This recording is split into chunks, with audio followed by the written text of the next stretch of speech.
Hello and welcome to Included Not Excluded, the podcast where we have honest, hopeful conversations about autism education and inclusion. I'm your host, Tracie Coultas-Pitman, the CEO at BeyondAutism. In today's episode, we're diving into a topic that affects every autistic child and family year after year, the holiday season. It is a time filled with celebration and connection. It's also one of the biggest disruptions to routine, sensory environments and expectations. For many families, holidays bring joy and pressure in equal measure. And for autistic children, the combination of change, sensory overload, unfamiliar social dynamics and broken routines can be particularly challenging. To explore this, we're joined today by two guests who bring rich and very different perspectives.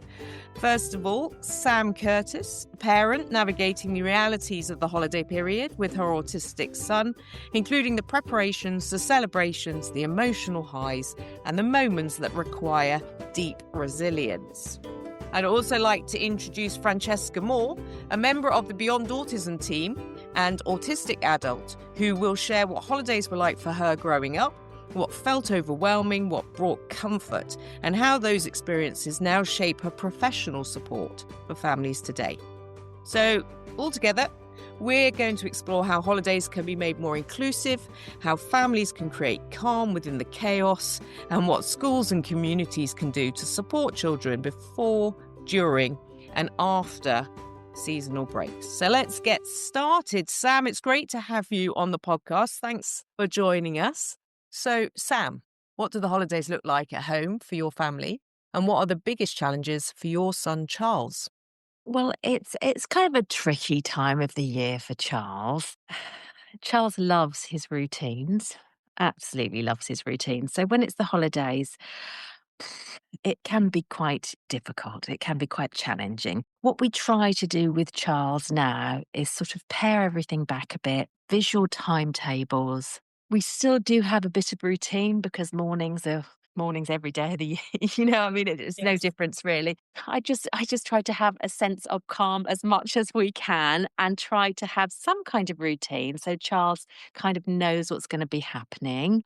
When he was younger, maybe he went a little bit more with the flow, but I think now as he's got older, it's become more challenging. So I think if we can sort of like explain as much as we can with visual timetable and just try and keep it calm. Thanks, Sam. I think that's a really interesting strategy that you've mentioned there. Visual timetables during times of change are being really important for Charles.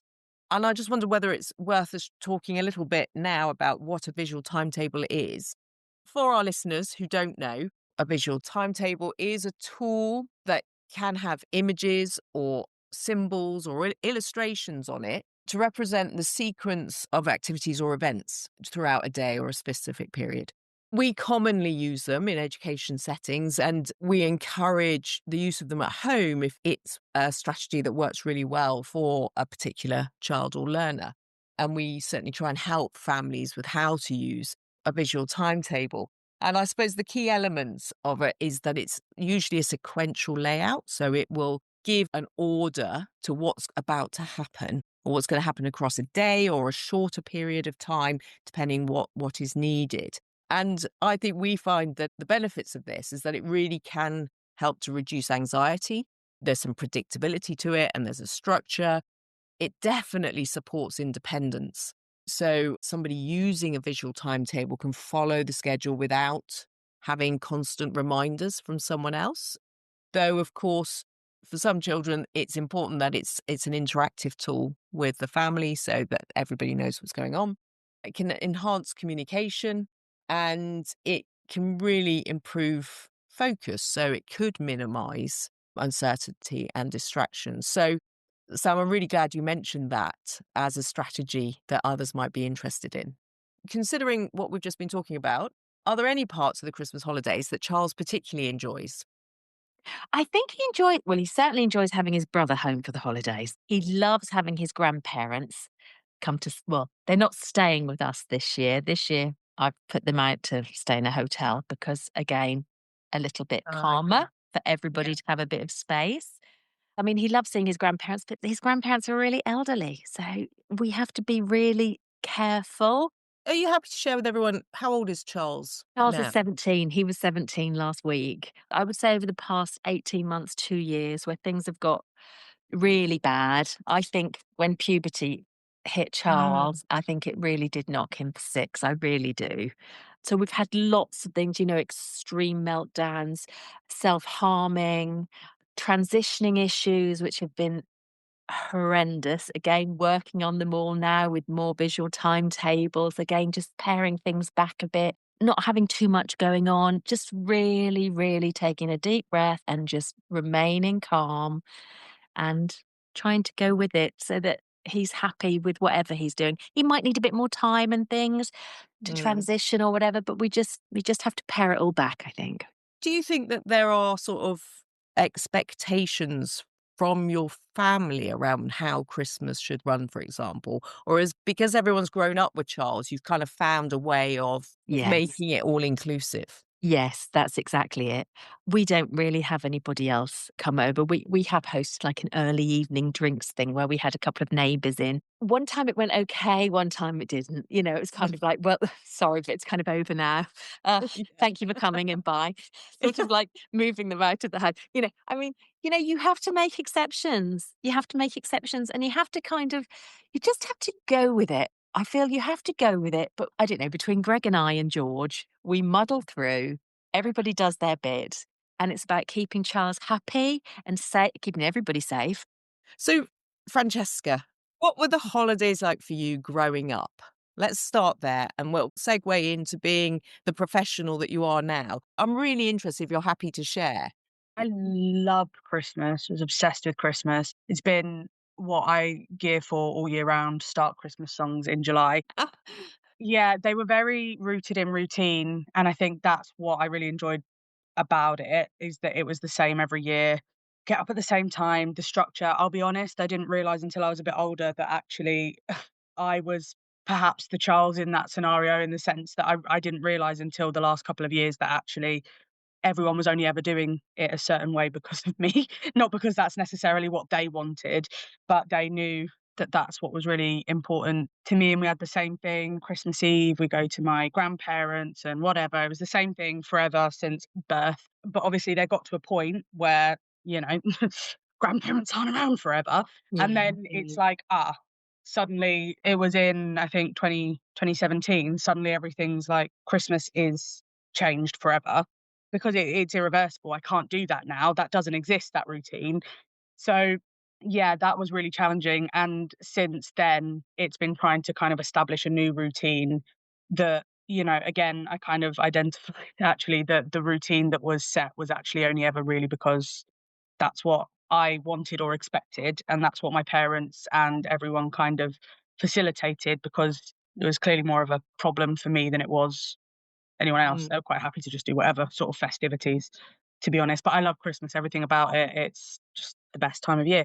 So, on that, there is a lot of misconception that the way sensory environments impact autistic people is kind of the same. Everybody thinks Mm, that you're either yeah. oversensoried or you're and Christmas is a massive sensory Mhm. onslaught, isn't it? Yeah. In the shops, at home, decorations go up probably, Yeah. everything looks different, everything smells different. So, all of that you loved. Well, not the shopping. No. No, not worth it.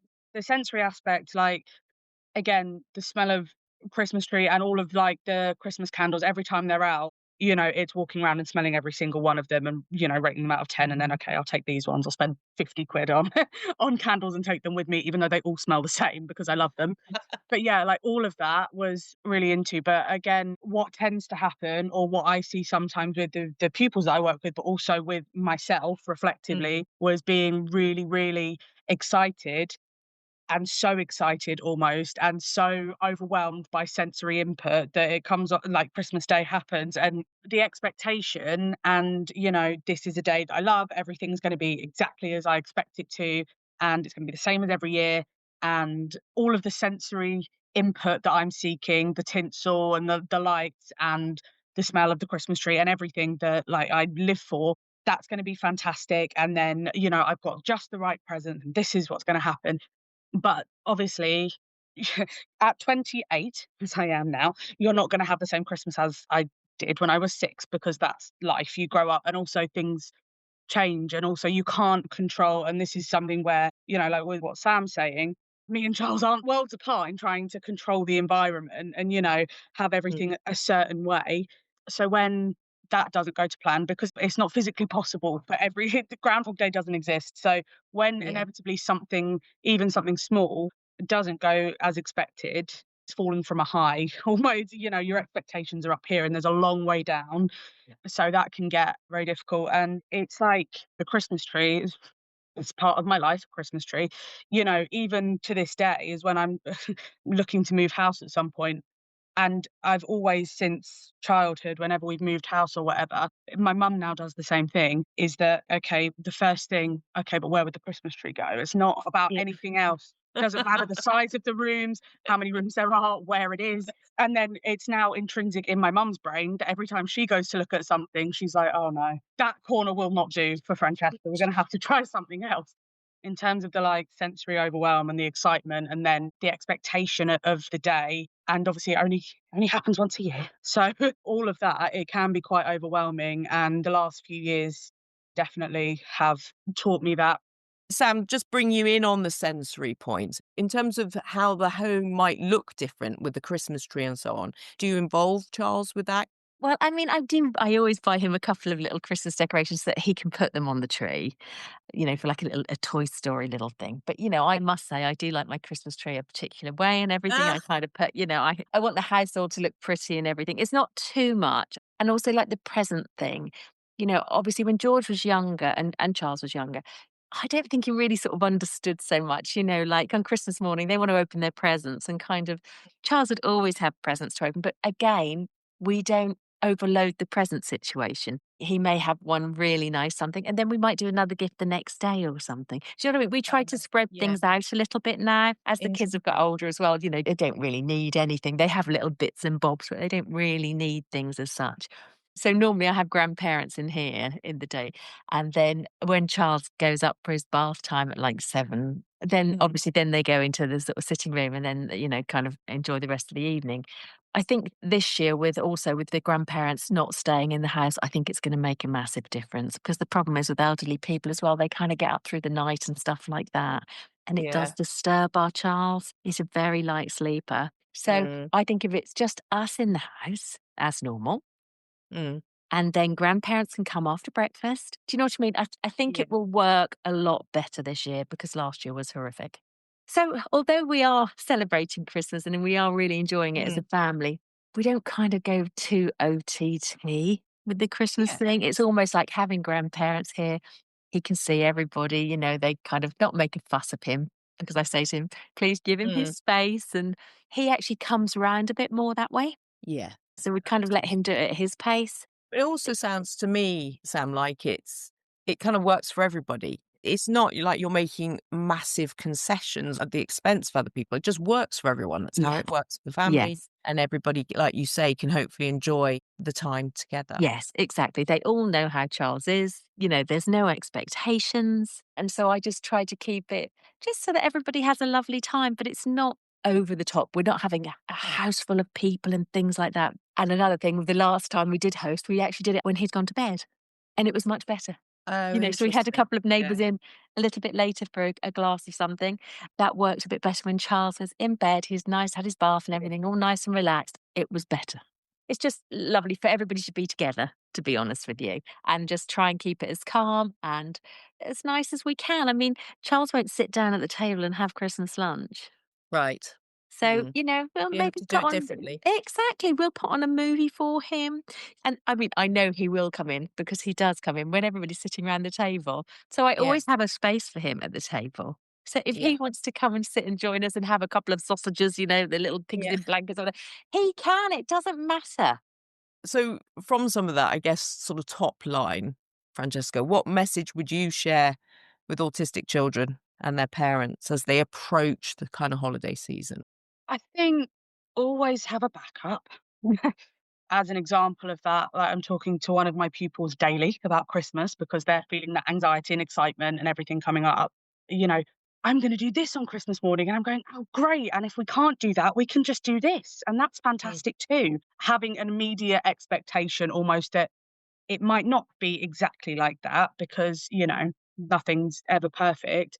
Having the visual supports of what the day might look like, having a bit of choice for those that find it quite overwhelming, but also scheduling time. And what I do now on Christmas is scheduling calm down time throughout the day. For example, the Christmas morning, and then I have half an hour blocked out, whether I want to or not. I put myself in a little timeout to go and just be in a quiet room and do something mindless to come down, because the thing is that even someone who is able to communicate effectively and acknowledge certain limitations, etc., I do find it quite challenging to know when I'm even becoming overwhelmed until it's too late almost. So proactively having those times put in the day, even if it feels unnecessary, to have those kind of proactive measures have been very helpful. And, not just for me, but also, for example, my nephew is also autistic and he's having similar challenges. So it's okay, this is what Christmas Day looks like. And every other hour for 20 minutes, we're going to go and do something very quiet. Yeah, yeah. I mean, we'll take probably Charles out for a little drive. He likes to go out for a drive in the car in the morning. Yeah. There's no reason why Greg can't go and take him out for a little drive in the car in the mornings. And while I'm doing my bits and bobs here. And then lunchtime, again, we have sort of everybody really in the kitchen. Charles is normally in the sitting room with the TV and everything. So he's quite happy, got his puzzles and things. And we kind of tag doing things with him or sitting watching Gruffalo. What I really love hearing is how everybody has a position in the family or in the situation. So actually, it is important to be adaptive and to considerate and all of those things. It's equally important that we're considering everybody that's there. You were saying about the grandparents, you've got to consider them too. Whilst what we're talking about today is how we make all of that inclusive for Charles and other autistic children, then actually being included doesn't mean everybody does everything you want all the Yeah. time. Being included means that you're part of the considerations and it works around that. Yes. So, Sam, what helps Charles prepare for the Christmas break? Because obviously that's a change as well, isn't it? And Yes. what helps you prepare as a parent? Well, I think really for Charles, the visual timetable is really good. And school already sent out a visual timetable, even with like the days on the calendar of, how many more days we've got at school. Not that he's looking at that now. He's No. not. But we have it. We keep that on the side. His visual timetable now is very much sort of like now and next. We have Right. to like literally pare everything back rather than having several things going on. He almost needs to know what he's going to be doing now and what he's Mhm. going to be doing next. So if we keep that, and really for child, I mean, obviously with school, I think they are preparing them for the Christmas holidays, day by day. I mean, we do keep perhaps quite a bit of routine for Charles, even in the holidays.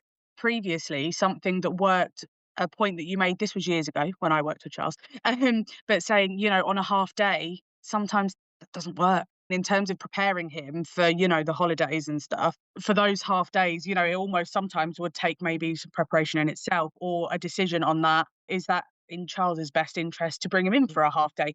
Most of the pupils absolutely love it. It's really fun, a half day, in the same way that every other school. But obviously, for some pupils where it's like, hold on a minute, we're finishing at lunchtime, this is a disaster. That's the thing, is when the break comes up, things change. So Yeah. it's preparing for that, having the conversations. Like we had a conversation about it. Do we think it's worth it? Yeah. What I'll try to do is on the last day of term when it's our half day, it's actually I pick him up. We go and get a little takeaway pizza. That was his kind of like little thing. So he thought that that was great because it's end of term and it's pizza. So, I mean, this question to both of you really, because you, Sam, you know other families, and Francesca, you also, from your professional perspective, have seen lots of different children, lots of different family setups. So, where do families often feel the most pressure, and how can we ease some of that?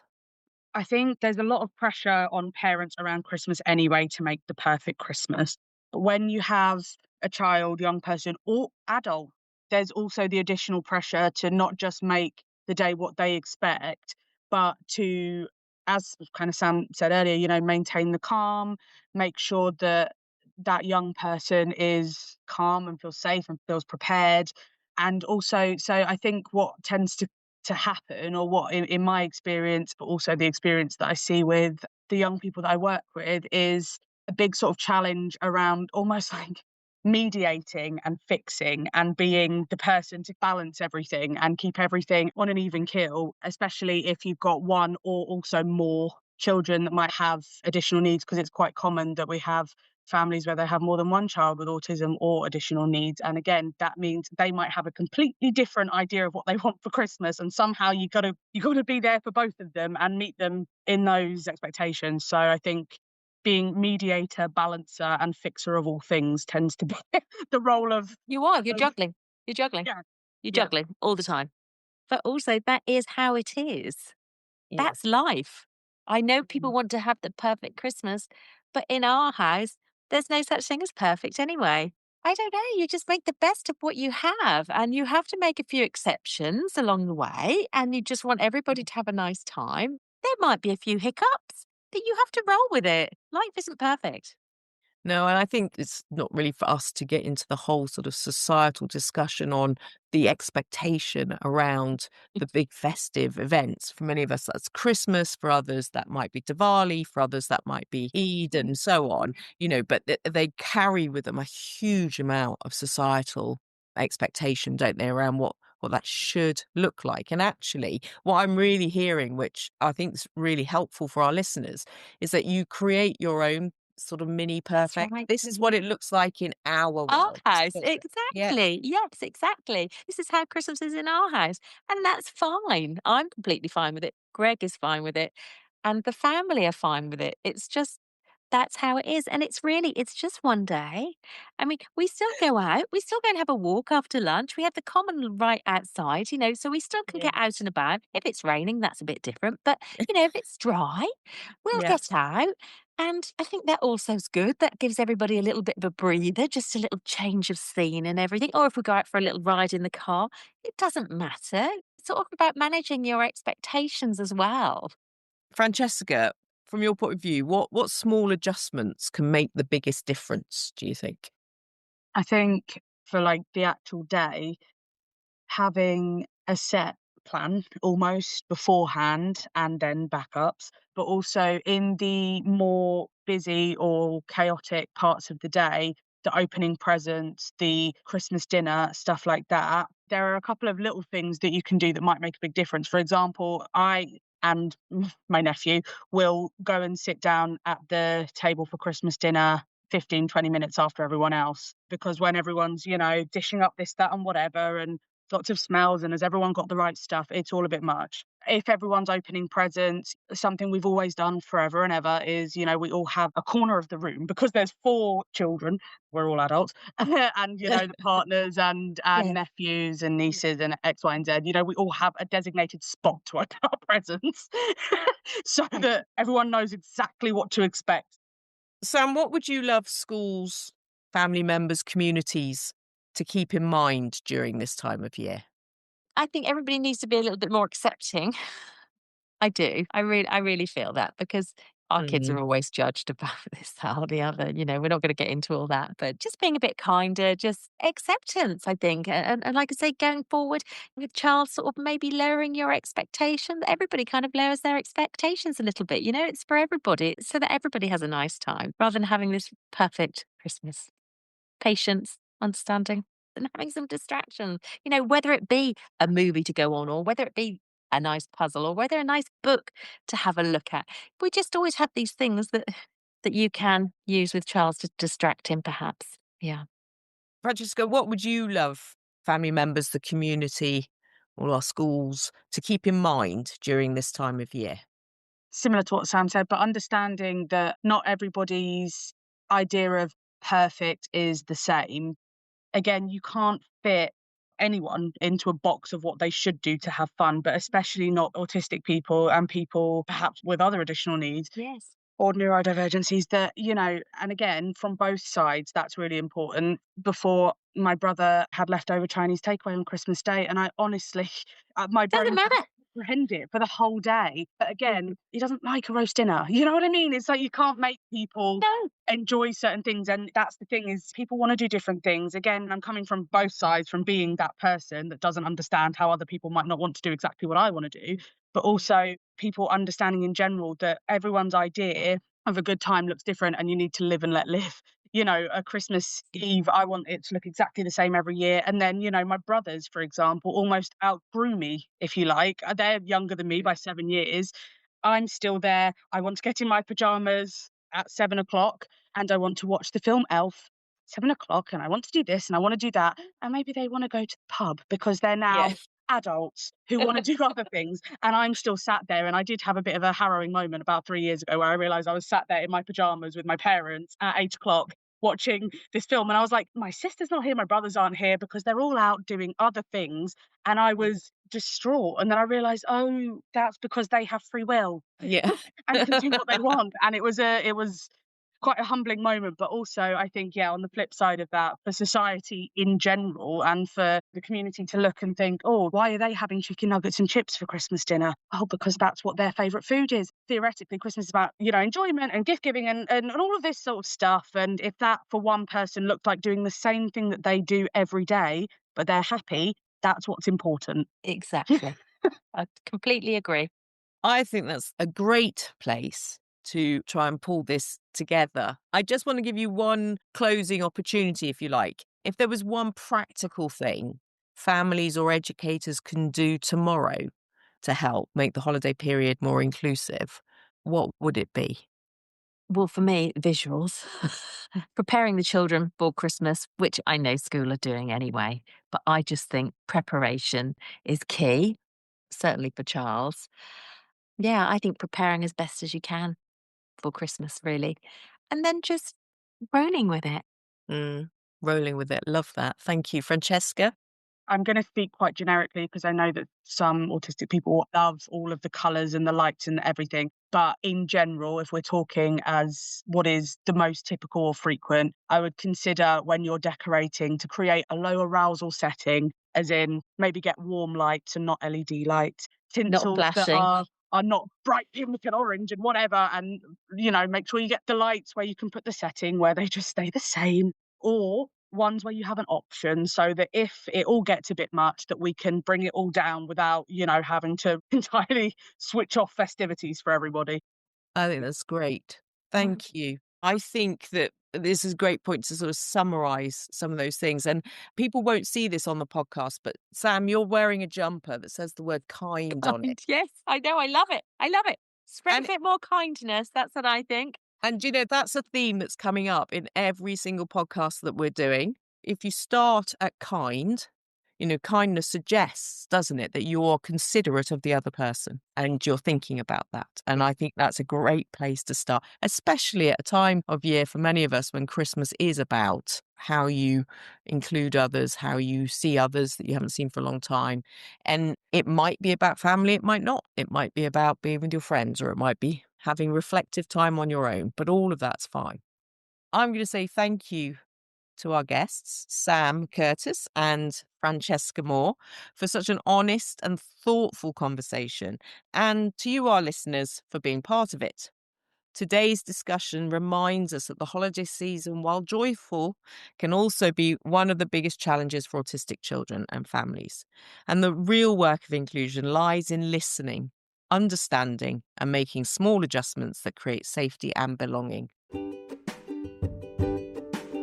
If you enjoyed this episode, please subscribe to Included Not Excluded wherever you get your podcasts, and share it with someone who cares about inclusion and education. As we approach the end of the year, we invite you to support our Early Years Winter Appeal. Your generosity helps us reach more families who are waiting specialist support and ensures that every child has the best possible start. And to everyone who celebrates, we wish you a very happy holiday season. We look forward to welcoming you back in 2026 for more conversations about inclusion, education, and the future we can create together.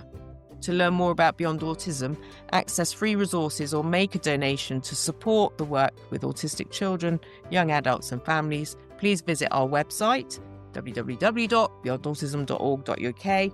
So until next time, stay curious, stay compassionate, and keep asking, what does true inclusion look like?